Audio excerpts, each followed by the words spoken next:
이재명, 윤석열 두 유력 대선 후보가 모두 재건축 규제 완화 카드를 꺼내들었습니다.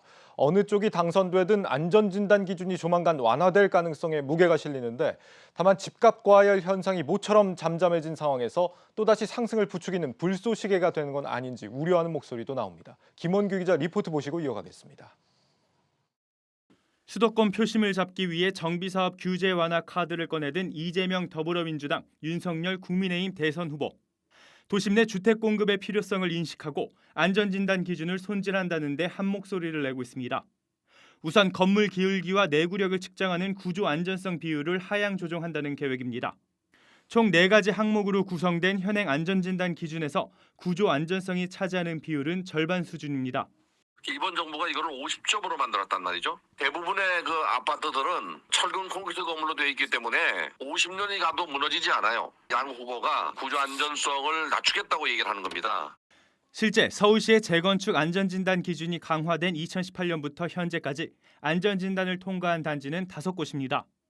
기준이 강화되기 이전 지난 3년간 56곳에 달하는 것과 비교하면 대조적입니다.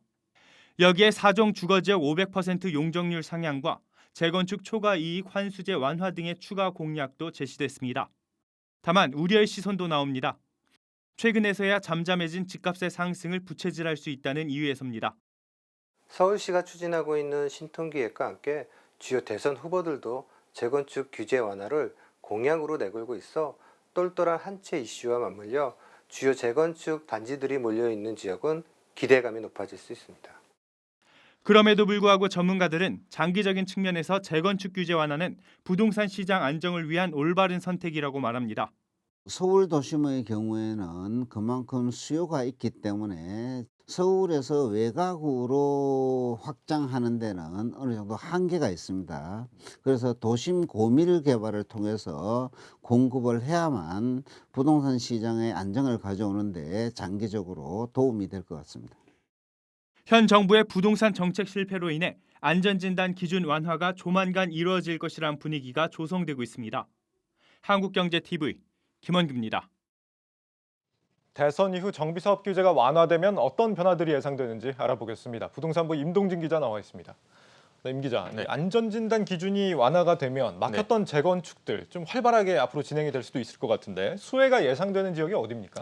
네, 아무래도 이 노후 단지가 많고 또 재건축 추진 주체가 많은 곳일 텐데요. 먼저 이 전문가 의견부터 한번 들어보겠습니다. 예. 안전진단 기준 조정과 함께 용적률 상향 조정 등 재건축 관련 규제가 완화될 경우 목동이나 노원을 비롯해 1980년대에 만들어진 아파트에 대한 기대감이 높아질 것으로 예상됩니다.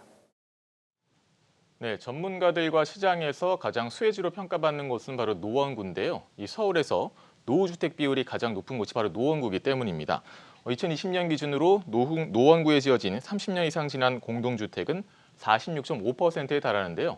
노원구 아파트의 절반이 사실 이 재건축 연한이 됐다고 볼 수 있습니다. 예. 이재명 후보가 지난 13일 이 노원구 상계동을 찾아 재건축 정책을 주제로 주민들과 간담회를 진행한 것도 사실 가장 상징적인 곳을 찾은 것이라고 볼 수 있습니다. 양천구와 송파구 역시 노후 아파트가 밀집해 있어 수혜지로 꼽히고 있습니다. 노원, 양천, 송파구가 최대 수혜지다. 주요 단지별로도 좀 구체적으로 꼽아봤다고요? 네, 이 재건축 안전진단은 이 예비 안전진단, 또 정밀 안전진단, 또 적정성 검토 이렇게 진행이 됩니다. 근데 안전진단 통과의 가장 큰 난관이 바로 마지막 단계인 적정성 검토인데요. 2018년 3월에 적정성 검토가 도입된 이후 이 최종 통과한 단지는 전체 이 5개밖에 없는 상황입니다. 네. 지난해의 경우 총 14개 단지가 신청했지만 역시 한 곳도 통과를 하지 못했습니다. 그런데 이 부분을 차기 정부에서 완화해 줄 경우 아무래도 현재 적정성 검토만을 남겨놓은 단지들이 바로 수혜를 볼 텐데요. 이 노원구의 상계주공 6단지의 경우 지난해 4월 정밀 안전진단을 통과했지만 현 정부에서는 적정성 검토 통과가 어려울 것이라 판단하고 신청을 했다가 바로 취소해서 연기했고요. 송파구의 풍납, 미성, 강동구의 명일, 우성 등도 신청을 미뤄놓은 상태입니다. 목동의 경우 신시가지 아파트 14개 단지는 예비 안전 진단은 물론 정밀 안전 진단도 2020년부터 지난해 3월까지 모두 통과한 상태입니다. 네. 용적률 완화도 거론이 되는데 주요 대상지가 분당, 일산이라고요? 네, 이 분당과 일산, 평촌, 삼본 등 1기 신도시 재정비에 대한 특별법을 만들겠다고 이 두 후보가 발표를 했는데요. 예. 1기 신도시는 지난 1989년부터 입주를 시작해서 이제 하나둘씩 재건축 안전진단 신청 연한인 30년이 도래하고 있는 상황입니다. 2026년이면 1기 신도시 전체가 바로 이 재건축 연한이 된다고 볼 수 있는데요. 현재 1기 신도시 용적률은 200% 내외입니다. 이 정도로는 재건축이나 리모델링을 하더라도 시장에서는 이 경제성이 떨어진다고 분석하고 있습니다. 예. 하지만 후보들의 공약처럼 용적률이 500%까지 높아지고 또 리모델링 시 세대수를 낼 수 있는 수직 중축이 좀 더 쉬워진다면 얘기가 달라집니다. 부동산 시장에서는 용적률이 400%까지만 높아져도 1기 신도시에 15만 가구를 공급할 수 있을 것으로 예상하고 있는데요. 이는 지금 진행 중인 3기 신도시 5곳의 전체 공급 물량이 17만 가구니까 1기 신도시 규제 완화만으로 비슷한 규모의 공급이 가능해진다고 볼 수 있습니다. 용적률 완화가 주민들이 재건축을 추진할 만한 어떤 동력이 되는 그런 셈이라고 할 수 있겠네요. 그간 재건축을 이제 틀어막고 있던 어떤 대못이 하나 빠지는 셈인데 네네. 이것만으로는 좀 해법이 아니다. 뭔가 좀 더 필요하다 이런 지적도 있다면서요. 네. 사실 안전진단 통과만으로 재건축을 위한 산을 다 넘은 건 아니고요. 또 지적되고 있는 게 재건축 초과이익 환수제입니다. 이 제도는 이 재건축으로 이제 조합원이 얻은 이익의 최고 50%를 국가가 환수하는 제도인데요. 예를 들어 1억 원 정도 이 조합원이 이익을 얻었으면 1,600만 원 정도, 그리고 2억 원의 이익이 얻었다면 6,500만 원 정도를 이 국가가 환수합니다. 예. 한여름 반포주공 1단지 3주구의 경우에는 이 재건축 부담금으로 5,965억 원을 통보받아서 이 조합원 한 사람당 4억 원이 넘는 돈을 부과받기도 했습니다. 공동주택의 분양가를 일정 수준 이하로 제한하는 분양가 상한제 역시 정비사업 추진을 더디게 하는 걸림돌인데요. 이 광명 뉴타운 첫 분양가 상한제 적용 단지인 광명 2구역의 경우에는 지난해 11월 이 시세의 절반 수준으로 분양가가 책정돼서 분양 일정을 미루기로 한 상황입니다. 조합은 올해 새 공시지가가 확정되면 택지비 감정평가부터 다시 진행할 예정입니다. 전문가들은 대선 후보들의 이 안전진단 기준 완화에 대해서는 긍정적으로 평가하지만 추가적인 보완책이 뒷받침되지 않는 한 포퓰리즘에 그칠 수 있다고 지적하고 있습니다.